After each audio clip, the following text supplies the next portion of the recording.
Greg Tepper, Dave Campbell's Texas Football and TexasFootball.com for Texas Football Today here at the THSCA Coaching School and Convention, joined by the head coach of the Rowlett Eagles, Coach Jake Johnson. Coach, good to have you here. You're not Jake Johnson.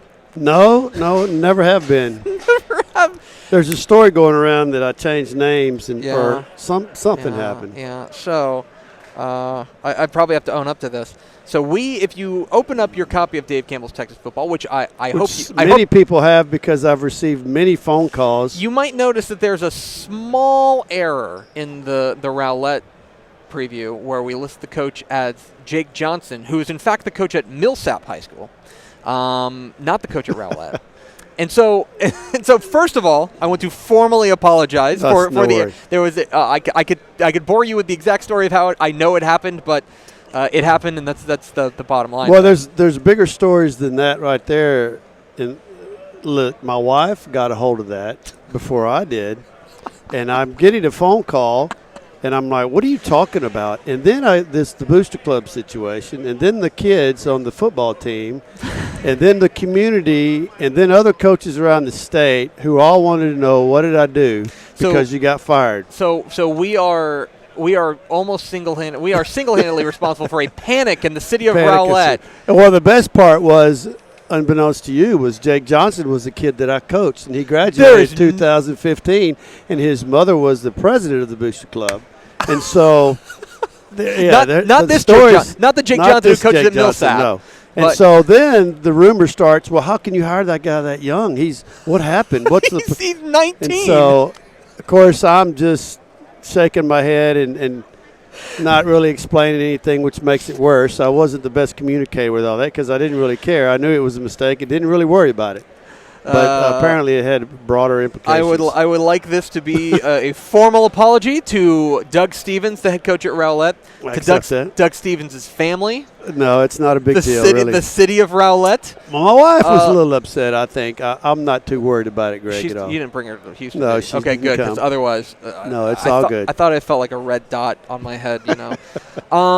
How are things in Rowlett? Things are good. You guys are never hurting for talent, and looking up and down your roster, it seems like 2017 is no exception. Well, you know, we graduated 47 seniors from this last season, so we'll actually play some kids, as everybody says, that's inexperienced. I think we returned 3 on each side of the ball. But great kids. Really looking forward to this year because of their character and kids that you want to hang out with.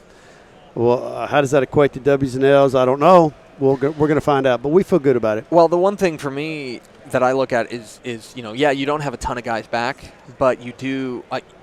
It seems like you've got a leader in Preston Weeks, a guy who can step up and you can say, this is the guy that's going to lead us into battle, and you can feel good about it. Feel real good. He knew through our conversations at the end of last year he needed to get better, and he's done that this spring. He's had a fantastic spring. It's one of those deals where at some point I go, well, is this true? Is it really going on like this? Because everything's going so well. And if he can continue this fall, I think he's going to have a heck of a year. So, conversely, we're going to have a good season. And then you mentioned you're going to be a little young. You're going to have some younger guys. You're a guy who does like to play a lot of seniors. You know, you like to have a senior-laden team. Are there any underclassmen that you're really excited about to get that kind of varsity experience?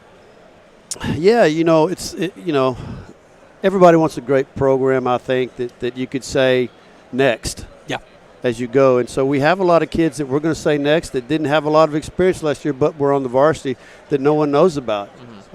We have our receiving core that may be as good as any receiver core we've had.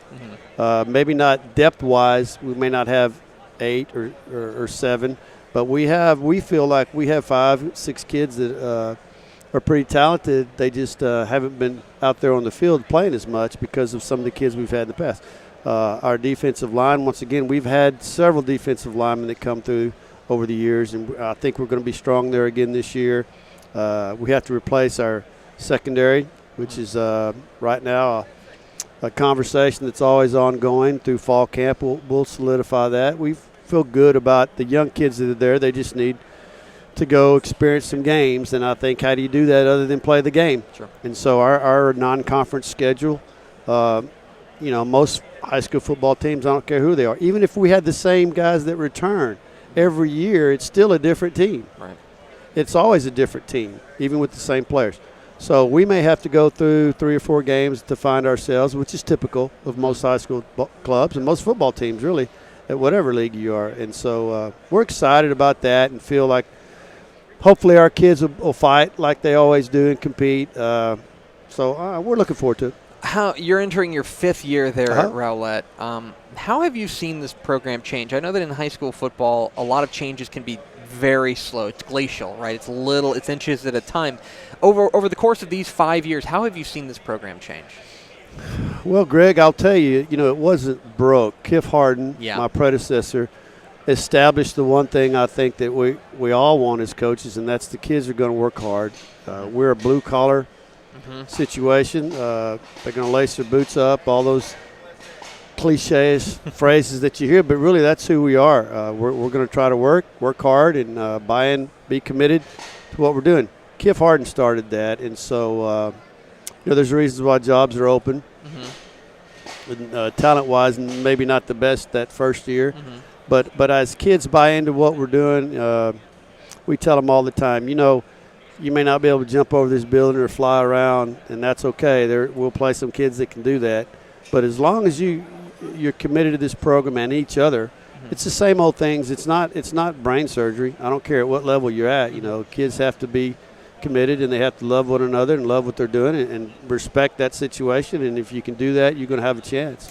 One thing that I think a lot of people may not know about you is that you are really involved in 7-on-7. That's a passion of yours. It's something that you've been involved in for a while now, right? Yeah, we just had our 20th anniversary. 20th anniversary. I mean, now when you look at 7-on-7, which is this giant thing? I mean, it's a monster. That's got to be a sense of pride for you, right, to help build that?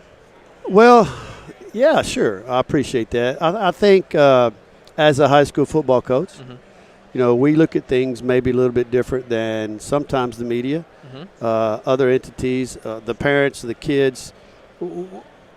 It was formed, Greg, for the simple reason that, hey, we have an opportunity to execute what we do to get ready to play real football.